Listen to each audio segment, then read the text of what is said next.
Morning, it's brew day here at Wheatlow Brewery, and today we're going to do one of the finest cask ales in Britain, which is St Austell Tribute. And this is courtesy of the Malt Miller's excellent video, which I'll link down in the description, which is where they obtained the recipe from St Austell themselves, went all around the brewery and developed a homebrew version of the beer. It comes out really accurately.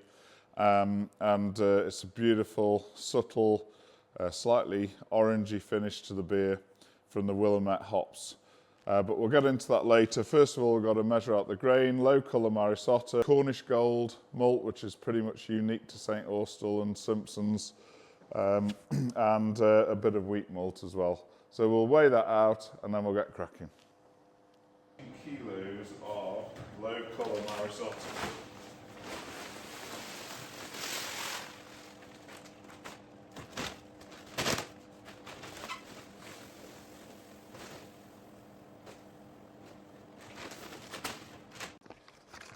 $29.37.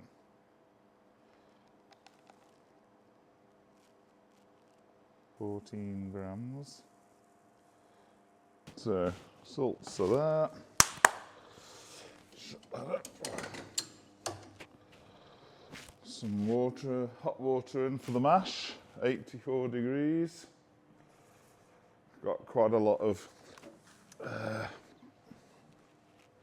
metal to warm up in this mash tun, so probably slightly higher strike temperature than some.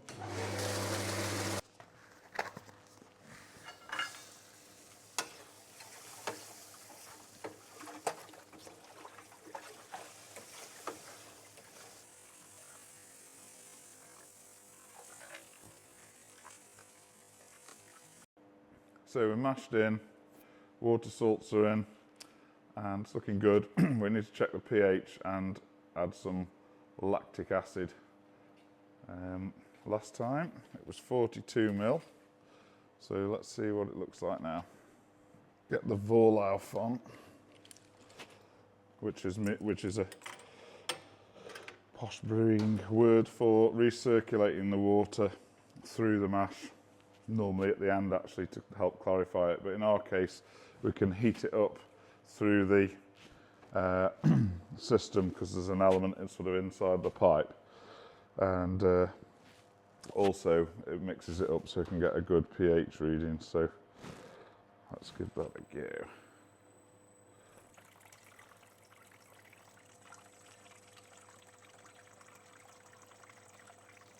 Now when you measure pH, because it was invented in the old days and done at room temperature, then the whole of pH is based on measuring stuff at 20 degrees. So when we put this sample in here, that says 5.2, but it's still going up, but it's going to be sort of 60 degrees. This needs cooling down to get an accurate reading, but roughly speaking, it'd probably add 0.2, which would make this 5.4. Let's take another sample. Now it's been circulating a bit longer.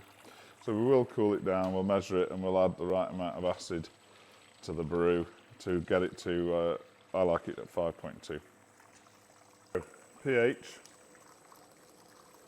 5.5, 18.5, 19 degrees. So I'm going to add a bit of acid. I'll use Beersmith to calculate.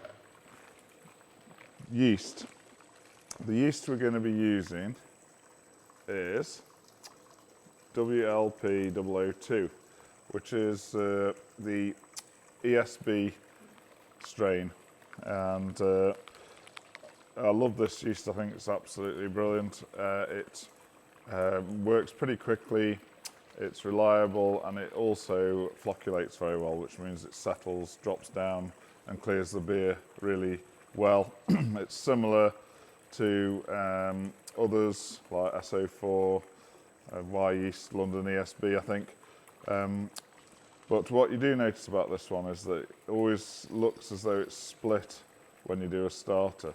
but it doesn't seem to be a problem. It says that's what it does in the description, and it normally gets going quick and does a great job. So also it brings out the maltiness in the beer, and which is important. We've got local Amarisota and Cornish Gold, and it is a malty beer, but it's also got a subtle hoppiness, and using those Willamette hops, particularly at the end, gives it a slight orangey note, and this yeast helps bring out a bit of fruitiness in the beer as well as the maltiness.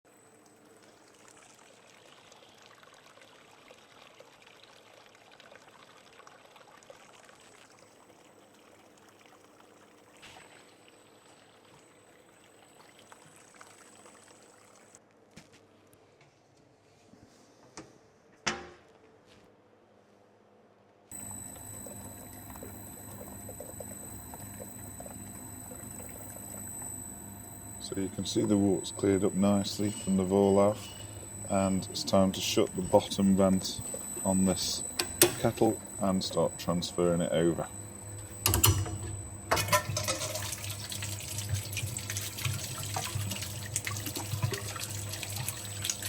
Then once we've got a nice flow on it transferring over, we can switch on sparging water, and that will rinse through the mash and get all the sugars out into the kettle. So hops are going in, start of the boil, gravity's 1041, this is target, 40 grams, and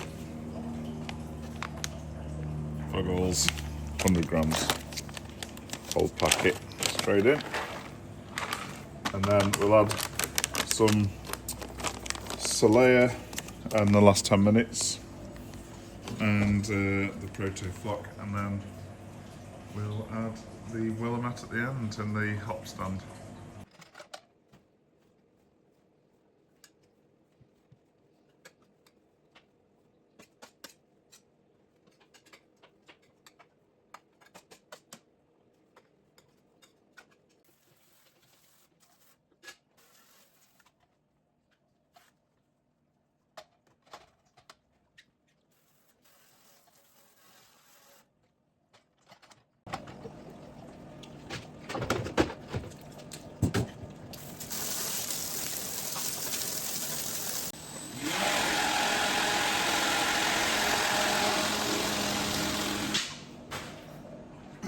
So mash tun's nice, well, cleanish, still got to be cleaned properly, but we've got all the bits out of it.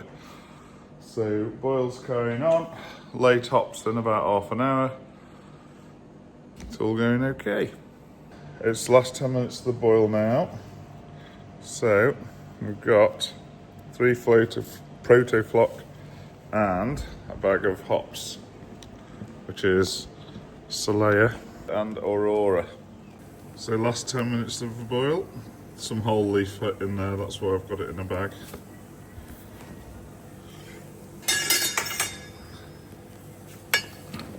Dump the tea bag in a bit. And the smell is just absolutely amazing. After the last 10 minutes of the boil, we're going to put a hop stand addition in at 80 degrees, and these are going to be mostly Willamette whole leaf for the subtlety that comes from the leaf rather than the pellet. And we're going to stick them in for a good sort of 20 minutes, half an hour in 80 degrees, and that will just subtly extract the aromas, a bit of orangey stuff and that kind of thing, but no or little bitterness. And I'm going to top it up with some Solea as well, also whole leaf.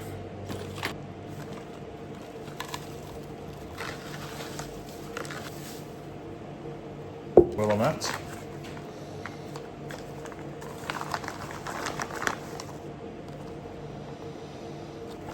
Yeah, that smells beautiful. Can I get the orange? Yeah, a bit. tangerine.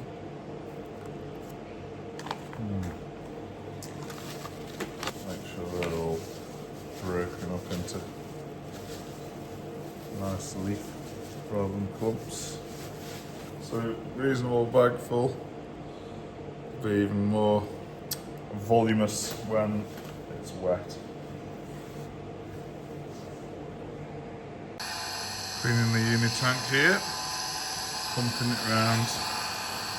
Sanitizer, no rinse acid sanitizer.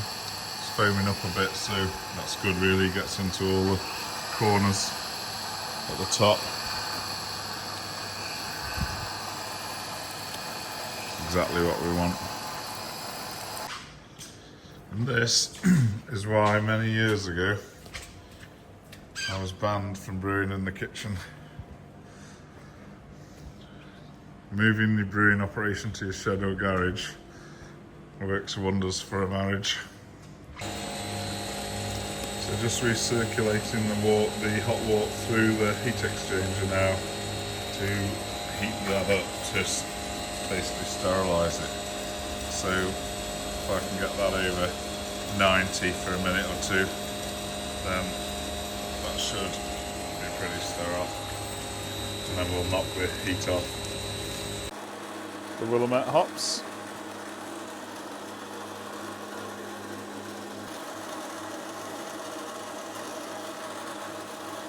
$80 degrees.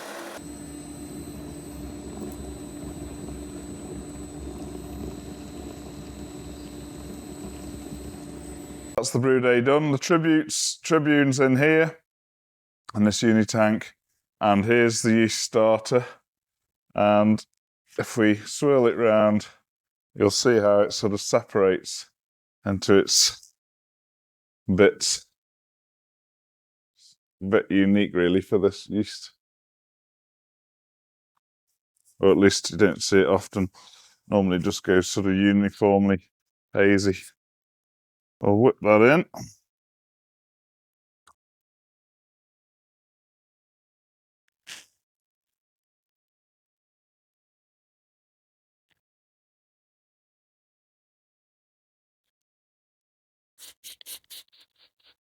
The lid on that.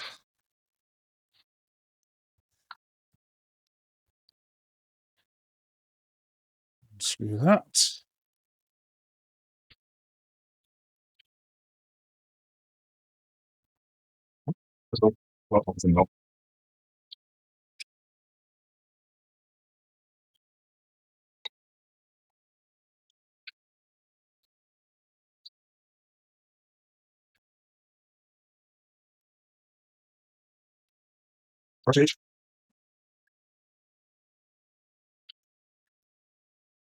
I just run a hose out here and put it in a bucket of sanitizer or a jug of sanitizer. It does exactly the same job. You're going to have no pressure on it.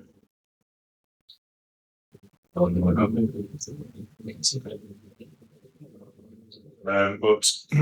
it doesn't look as cool as that. Especially when it's bubbling. And you can see at a glance that it's going and it's working well. So, wheeling over.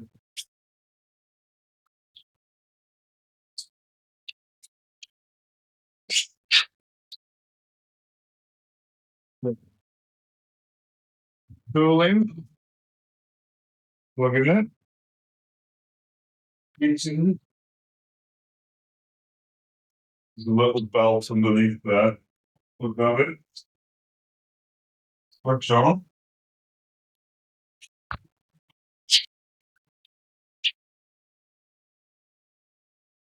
Set temperature. I think probably about 19. In this jar here, you can see the cold break where the layer of protein settled below clear beer, and we'll ferment it now for a week or so, and then it'll be time to put it into barrels.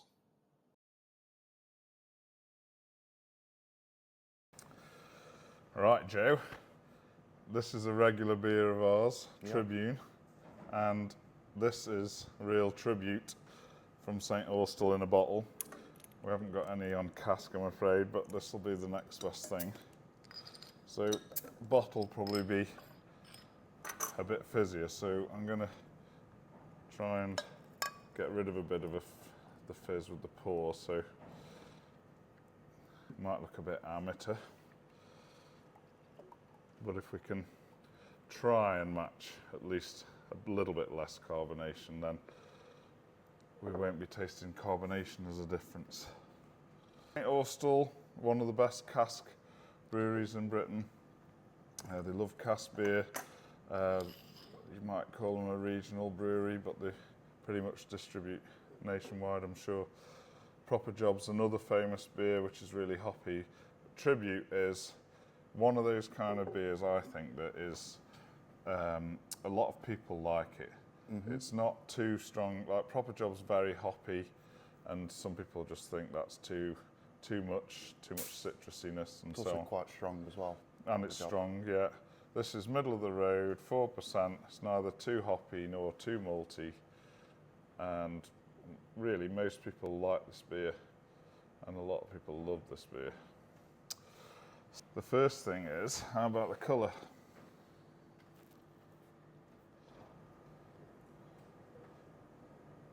I mean, I would say the colour is very similar. Yeah, pretty similar. I'd say we're a touch hazier. Yep. Obviously, no carbonation compared to the others.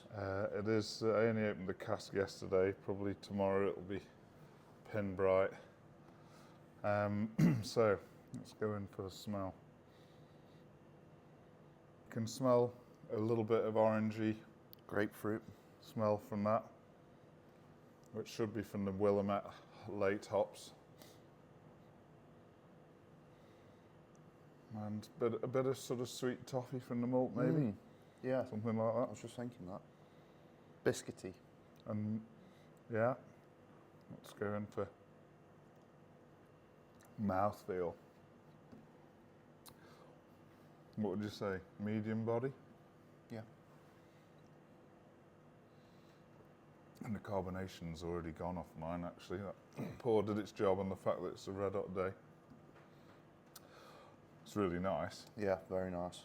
And the taste-wise? Quaffable. It's very quaffable.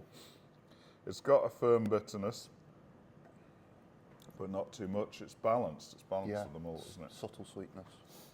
And so if we go on to the cask version, which is the one we've brewed, it's got a lovely head on it, even though I poured it 5 minutes ago.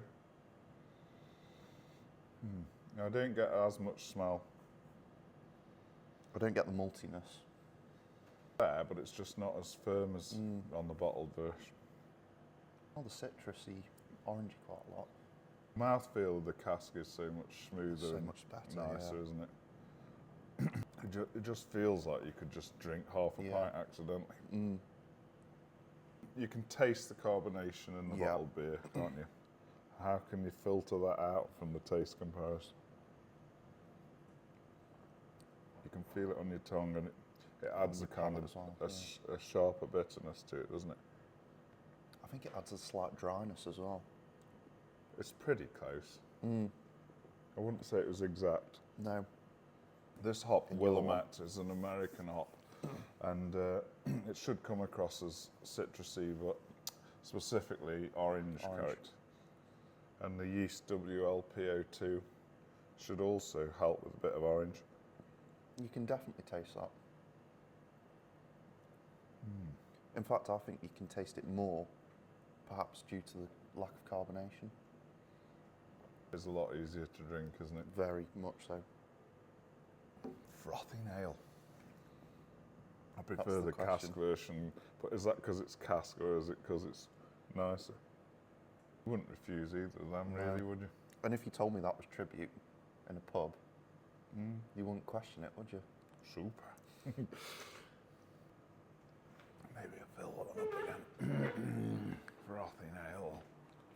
And I think whichever you prefer, the fact that we can't really discern a difference. Discern a big difference is the ultimate compliment, because I mean you're never going to get any beer the same. If two homebrewers brewed the same recipe with the same kit, it wouldn't quite be the same. But and that is a beautifully presented pint. Yeah. Oh, that's better. Pulling through nicer every pint. Joe. By the time we finish the barrel, it'll be delicious. So would it change anything next time? Do you think I should up the hops a bit? Maybe slightly, but I think you've got to be careful of upping the hops so that you don't lose the toffee maltiness. Yeah, the balance. Yeah, because you don't just want it citrusy. And it uses delicious malt that's pretty much unique to St Austell, called Cornish Gold. That's what gives it this colour. And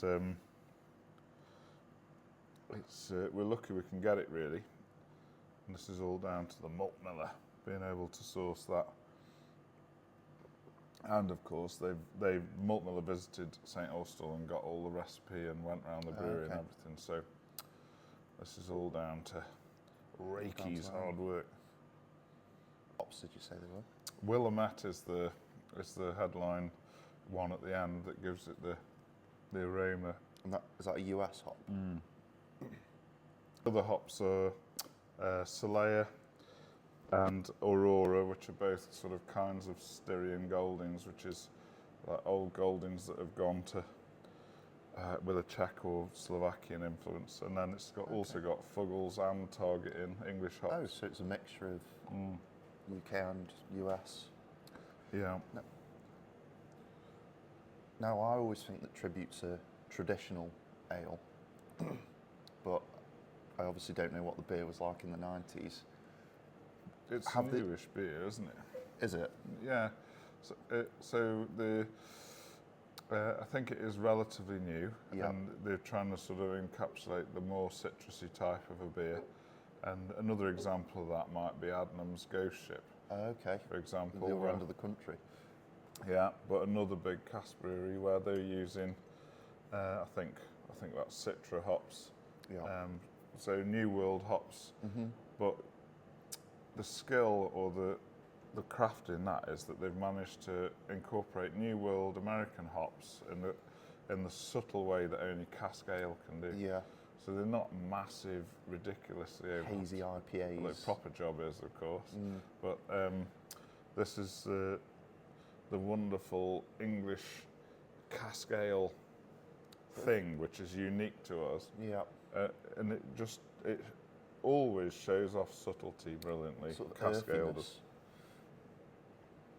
Yeah, you'll get that sort of woodiness, won't you, from the English hops, and then you get the bit of citrusy from the American hops, and then you've got a nice malt character, but not too much. It's not at the sort of Shepherd Neame, Bishop's Finger kind of end of the spectrum by any means, is it?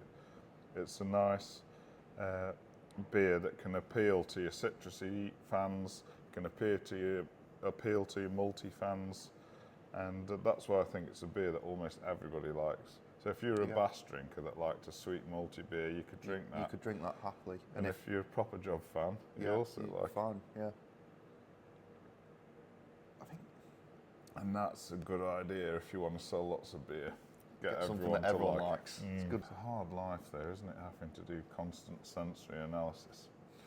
So this pint now, it's got some pretty nice lacing on it. Tomorrow that will be Pinbrack. Even if it stays warm? Hopefully so. Now it's opened and settling. When you open it and it's too warm, normally there's more carbonation wants to come out of the beer, froths up, and that disturbs the sediment, and that's why when the cellar's a bit warm, it will just go a touch more hazy than it will. So that's why one reason why it's important to have your cellar the right temperature, and why it's important to open the cask 2 or 3 days before service rather than the day before. But when you've got pressure in the cellar space and what have you, in a pub I mean, not here particularly, I've got no excuse. But in a pub, you know, or if you suddenly sell a cask fast and you need to put the next one on, you might not just. There's a lot of art to salesmanship for your real ale, but also there's a lot of thinking ahead. And actually, you can open the cask and therefore release the pressure and let it settle and hard peg it for a week or even two, and it'll be fine. But we're probably just guilty of not thinking ahead enough. Smell of it. I might just have to get another one. When that froth kicks in. When that froth kicks in.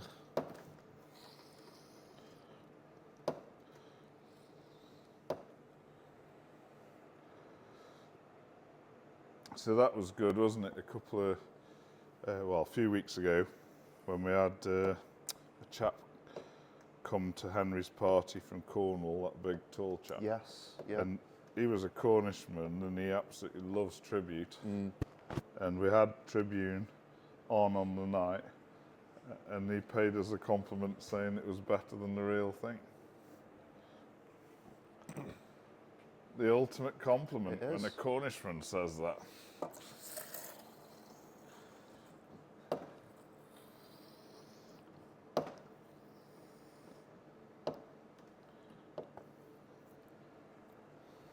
So I know you were planning a night off tonight, Joe, weren't you? I just think the only way I could get you to have a pint was to insist on that I needed a hand filming.